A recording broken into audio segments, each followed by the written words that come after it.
किसान भाइयों बहनों नमस्कार। आप देख रहे हैं दूरदर्शन किसान कार्यक्रम गांव किसान में आप सभी का स्वागत है। मैं हूं आपके साथ ज्योत्सना टंडन। गांव किसान एक ऐसा कार्यक्रम है जिसमें हम आपको खेती किसानी और पशुपालन के संबंध में जानकारी देते हैं, साथ ही आपकी मुलाकात करवाते हैं एक ऐसे कामयाब किसान से जो कि आज दूसरे किसानों के लिए मिसाल बन चुके हैं। तो फिर आइए देर किस बात की, अपने आज के गाँव किसान कार्यक्रम की शुरुआत करते हैं। आइए कार्यक्रम की शुरुआत करते हैं हमारे पहले सेगमेंट खेती किसानी से। किसान भाइयों बहनों, पारंपरिक खेती किसानी के तरीकों के साथ साथ अगर आप आधुनिक तकनीकों को अपनाएं तो निश्चित तौर पर आप अपनी फसलों का अच्छा उत्पादन प्राप्त कर सकते हैं। आधुनिक तौर तरीकों में एक है हाइड्रोपोनिक खेती। किस तरह से आप कर सकते हैं हाइड्रोपोनिक खेती, आइए जानते हैं कार्यक्रम के पहले भाग में। कृषि में नई तकनीकों का नतीजा है कि अर्थव्यवस्था में खेती की भूमिका भी बढ़ती जा रही है। इन्हीं तकनीकों में एक है हाइड्रोपोनिक खेती। इसमें पौधों को बिना खेत में लगाए केवल पानी और पोषक तत्वों की मदद से उगाया जाता है। इस तकनीक में नियंत्रित जलवायु में बिना मिट्टी के पौधे उगाए जाते हैं। इस पद्धति में मिट्टी के बजाय सिर्फ पानी या फिर बालू या कंकड़ों के बीच पौधों की खेती की जाती है। नियंत्रित परिस्थितियों में 15 से 30 डिग्री सेल्सियस तापमान पर करीब 80 से 85% आर्द्रता में हाइड्रोपोनिक खेती की जाती है। इस विधि को जलीय कृषि भी कह सकते हैं। इसकी सबसे अच्छी बात यह है कि इसमें पर्यावरण से कोई छेड़छाड़ नहीं होती और इन पौधों के लिए कम पानी की जरूरत होती है, जिससे पानी की बचत होना लाजमी है। हालांकि मिट्टी में उगाए जाने वाले पौधों और इस तकनीक से उगाए जाने वाले पौधों की पैदावार में कुछ अंतर जरूर होता है। साथ ही फसल उत्पादन पर बाहरी जैविक और अजैविक कारकों का प्रभाव नहीं पड़ता। हाइड्रोपोनिक खेती के लिए पॉली हाउस की तरह की संरचना तैयार की जाती है, जिसमें प्लास्टिक के पाइप में होल कर पौधों को उगाया जाता है। इस दौरान पाइप में पानी का प्रवाह बनाए रखा जाता है। हालांकि शुरुआती समय में इस तकनीक में खर्च थोड़ा ज़्यादा आता है, लेकिन एक बार सिस्टम बना लेने के बाद लंबे समय तक व्यय करने की ज़रूरत नहीं होती। इस तकनीक में पौधों को पोषण उपलब्ध कराने के लिए ज़रूरी पोषक तत्व व खनिज पदार्थों से युक्त एक विशेष घोल का इस्तेमाल किया जाता है। इस घोल में phosphorus, nitrogen, magnesium, calcium, potash, zinc, sulphur और आयरन जैसे तत्वों को एक खास अनुपात में मिलाया जाता है और एक निश्चित अंतराल के बाद इस घोल की तय मात्रा का उपयोग पौधों को पोषण देने के लिए किया जाता है। हाइड्रोपोनिक तकनीक से पौधों को ज़्यादा ऑक्सीजन मिलती है और पौधे ज़्यादा पोषक तत्वों को सोखकर तेजी से विकास करते हैं। इस तकनीक में लगभग हर प्रकार की सब्जी, पत्तेदार सब्जियां उगाई जा सकती हैं। साथ ही मौसम का खास असर ना होने के कारण बेमौसम की फसलें लेकर अच्छी आय ली जा सकती है। फसलों पर रोग और कीट का प्रभाव ना होने के कारण फसलें बर्बाद नहीं होती और उत्पादन 100% मिलता है। हाइड्रोपोनिक खेती अभी ज्यादा प्रचलन में, ये उन स्थानों के लिए बहुत लाभकारी है जहां पानी की कमी रहती है। ऐसे स्थान में हाइड्रोपोनिक तकनीक का इस्तेमाल कर बढ़िया मुनाफा कमाया जा सकता है। साथ ही किसानों को इस विधि में प्रशिक्षित कर उनकी आय में भी इजाफा किया जा सकता है। तो अभी आपने देखा सेगमेंट खेती किसानी। इसके साथ ही कार्यक्रम गांव किसान में वक्त लौटेंगे वापस अगले सेगमेंट के साथ। आप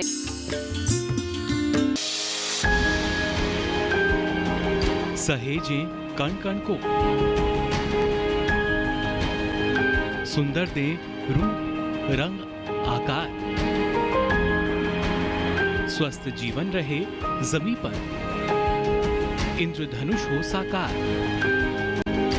देखिए प्रकृति की ओर गुरुवार सुबह 9:30 पर।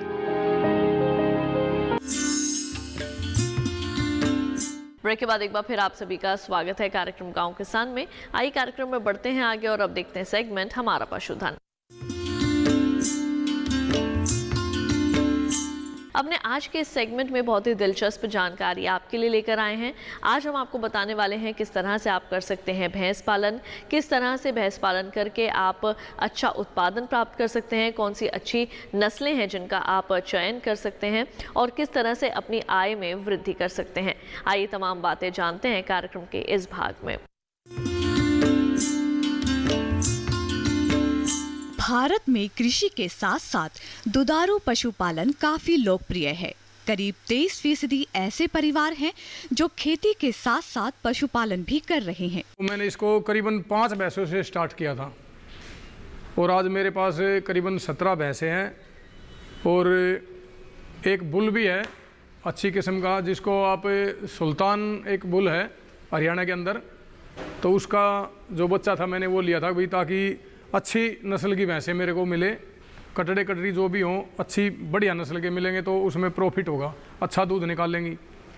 बाकी आज 15, 16, 17 भैंस मेरे पास ये हैं, तो मेरे को लगभग मान के चलो करीबन 1 से 1.25 लाख रुपए की मंथली इनकम है मेरे पास। और उससे मेरे को जैसे करीबन 3-4 लड़के भी काम करते हैं मेरे पास, और बाकी दूध वगैरह लेने आते हैं जो, उनको भी काम मिला हुआ है। तो पहले मैं खुद सर्विस करता था, अब खुद मेरे पास आदमी काम करते हैं, तो मेरे को इससे ये भी खुशी है कि भाई मेरे पास 2-4 आदमी काम पे लगे हुए हैं, उनका भी घर चल रहा है इससे। तो बाकी ठीक है, अच्छा काम है, बहुत बढ़िया काम है, लेकिन इसको तरीके से करना चाहिए। जैसे अब हम सबसे पहले क्या होगा, क्या देखना चाहिए, जब हम शुरू करने जा रहे हैं डेयरी पालन, तो उसमें क्या होता है, एक पशु का सिलेक्शन बहुत मायने रखता है। तो पशु अगर हमारा सही सिलेक्शन हो जाएगा, उसको टीका मिलेगा, तो वो व्यापार में भी बढ़िया चलेगा। यही कारण है कि इसमें लगातार इजाफा हो रहा है। साल 1950-51 से लेकर 2017-18 के दौरान भारत में दूध उत्पादन 17 मिलियन टन से बढ़कर 176.4 मिलियन टन हो गया है। हालांकि प्रति व्यक्ति खपत में भी इजाफा हुआ है, लेकिन हमारे देश में दूध और दूध से बने उत्पादों में लगातार बढ़ोतरी हो रही है। हमारे देश में पशुपालन में भैंस पालन ज्यादा प्रचलित है। अच्छी नस्ल की भैंसों से दूध उत्पादन भी अच्छा मिलता है। पशुपालकों में सबसे लोकप्रिय मुरा, सुरती, जाफराबादी, महसाना, भादावरी, गोदावरी, सांबपुरी, तराई जाति की भैंसें हैं। भैंस की देखरेख काफी आसान होती है। भैंस को एक दिन में करीब 4 किलो दाना, 3 किलो गेहूं का भूसा, 15 से 20 किलो हरा चारा लगता है। संतुलित दाना बनाने के लिए मक्का, जौ, गेहूं, बाजरा की लगभग 35% मात्रा, सरसों की खल, मूंगफली की खल, बिनोला की खल या अलसी की खल की करीब 32 किलो मात्रा, इनमें से कोई एक खली को दाने में मिला सकते हैं। इसके अलावा चोकर करीब 35 किलो और करीब 1 किलो नमक मिलाकर संतुलित दाना बना सकते हैं। आहार के साथ ही भैंसों का आवास भी आरामदायक होना चाहिए। बाड़ा ऐसा होना चाहिए जो सर्दी, गर्मी और बरसात में पशु को सुरक्षित रख सके और साथ में हवादार भी हो। बाड़े में कच्चा फर्श हो तो ज़्यादा बेहतर होता है। इसके अलावा समय समय पर पशु के स्वास्थ्य का ध्यान भी रखना चाहिए। भैंस को पेट के कीड़े की दवा, खुरपका, मुंह पका, गला घोटू का टीका लगवाना चाहिए। देश भर में टीकाकरण के माध्यम से पशुधन हानि को कम करने के प्रयास किए जा रहे हैं। सघन नियंत्रण कार्यक्रम 10वीं पंचवर्षीय योजना 2003-14 से शुरुआती रूप में 8 राज्यों और 6 संघ राज्य क्षेत्रों के 54 जिलों में किया गया। हालांकि इस समय लगभग देश भर में पशुओं का टीकाकरण किया जा रहा है। पशुपालन व्यवसाय फलता फूलता रहे, इसके लिए जरूरी है कि भैंस को हर 12 से 14 माह बाद ब्याना चाहिए और लगभग 10 माह तक दूध भी देना चाहिए। इसके लिए बेहतर खान पान का होना जरूरी है। गर्भावस्था के आखिरी 3 महीनों में नियमित आहार के साथ ही 2 किलो ऊर्जा युक्त दाने का मिश्रण देना चाहिए। गाभिन भैंस को दूसरे पशुओं से अलग रखिए ताकि उसकी देखरेख भली भांति हो सके और प्रसव पूर्व लक्षणों पर नजर रखनी चाहिए। प्रसव के बाद पशु और बच्चे की खास देखभाल करनी चाहिए। प्रसव होने के बाद मां द्वारा बच्चे को चाटने देना चाहिए। पशु को गर्म पेय जिसमें गुड़ का घोल, चोकर या नमक पीने के लिए देना चाहिए। किसी भी संदेह वाली स्थिति होने पर पशु चिकित्सक से संपर्क करें। पशुपालन के क्षेत्र में बढ़ोतरी के लिए सरकार हर संभव प्रयास कर रही है। डेयरी व्यवसाय शुरू करने से लेकर उत्पाद की खपत तक में सरकार सहायता कर रही है। साथ ही ये ऐसा व्यवसाय है जिसकी मांग कभी भी कम नहीं होती। इसीलिए जो भी किसान इसे शुरू करना चाहते हैं या बढ़ाना चाहते हैं, वो योजनाओं का लाभ लेकर आत्मनिर्भर बन सकते हैं।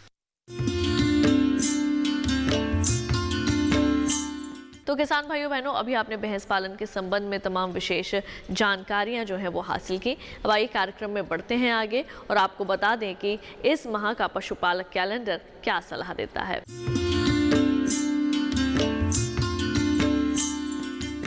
सितंबर माह का पशुपालक कैलेंडर। दुधारू पशुओं में थनैला रोग से बचाव का उपाय करें। पशुओं को अंतः परजीवी नाशक दवाई पशु चिकित्सक की सलाह के अनुसार नियमित दें। गाय व भैंस को ताव में आने के 12 से 18 घंटे के अंदर गाभिन करवाने का उचित समय है।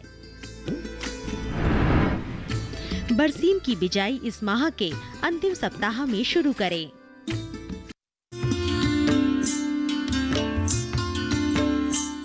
तो अभी आपने देखा इस माह का पशुपालक कैलेंडर और उम्मीद करेंगे कि पशुपालक कैलेंडर के हिसाब से ही आप अपने पशुओं का इस बदलते मौसम में रख रखाव करेंगे। कार्यक्रम में वक्त हो चला है एक और छोटे से ब्रेक का। जल्द लौटेंगे वापस लेकर कामयाब किसान की कहानी। देखते रहिए दूरदर्शन किसान।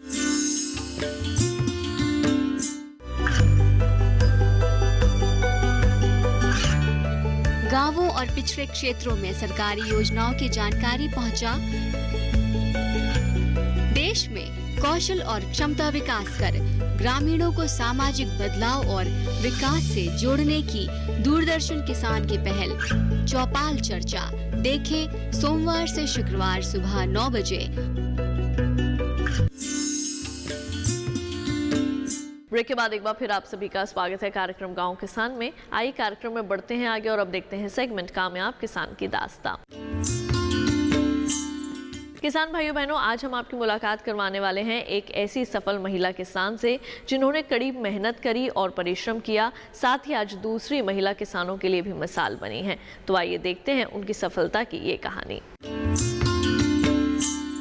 ये है उत्तर प्रदेश का प्रतापगढ़ जिला। दूर दूर तक आंवले के बागों को अपने में समेटे हुए, और हो भी क्यों ना, देश का 80% आंवला का उत्पादन यही होता है।